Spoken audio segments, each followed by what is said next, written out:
se rozjíždí proti Gustafsonovi. Gól!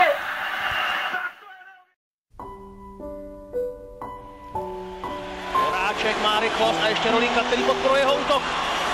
Druhé vlny, je gól! 6-4! Honza Marek se konečně trefil a musím říct, že to je hráč, který si to taky moc a moc zasloužil. Za tu černou práci, kterou tady odvádí 100%, ale strašně důležitý gól. Skakujeme Rusům na dvoubrankový rozdíl. Bereme jim trochu vítr z plachet. Už to vypadalo, že z té akce nic nebude, ale Honza Marek tam dobrusil z druhé vlny. Opřel se do toho uší silou, já myslím, že ani moc nemířil, že měl možná zavřené oči a ten kotouč v poledě tam.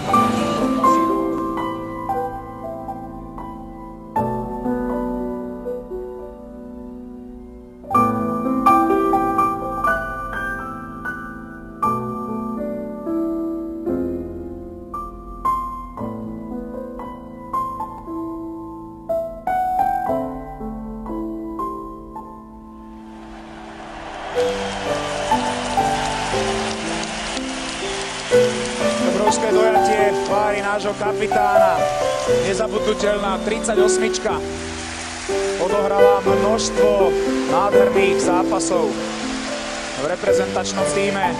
Pred 15 mesiacmi Pavol Demitra najproduktívnejším hráčom olympijského turnaja, keď si merali sily len tí najlepší z najlepších. Sám vie, že jeho prínos predtým, čo sa bodového vyznenia týka, čo sa týka produktivity, nebol taký výrazný a taký očividný ako pod 5 kruhmi. Ale toto si z našej reprezentácie môže povedať málo kto, že zopakoval vancouverské výkony. Klobúk dolu pred Palom a pred celou jeho reprezentačnou kariérou a želáme ho mu v ďalšom živote veľa šťastia. Celkom určite.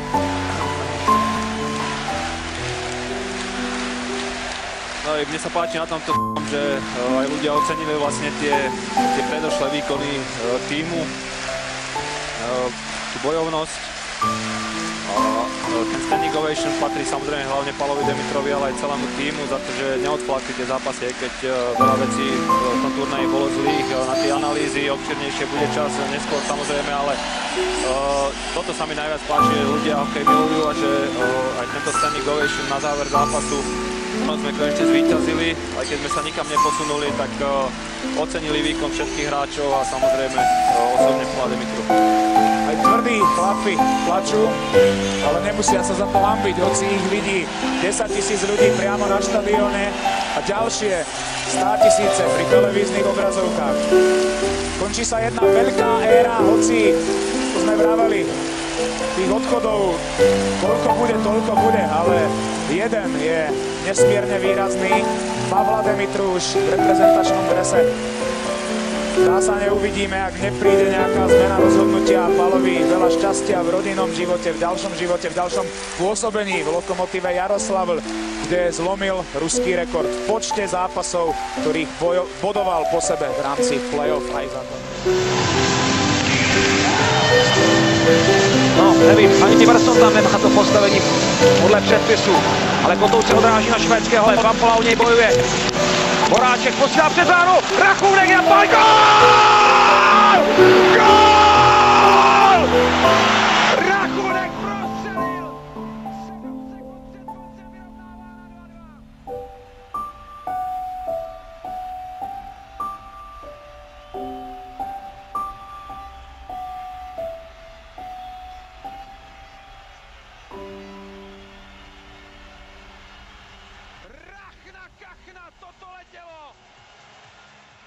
What do you do to unwind, to get away from the game?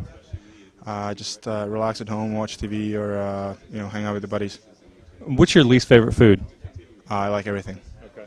And since this is going out over the internet, do you want to say hi to anybody, English, Czech, anything? Zdravím všechny čtenáře nebo posluchače na internetu u nás v Čechách. Awesome. Thanks very much.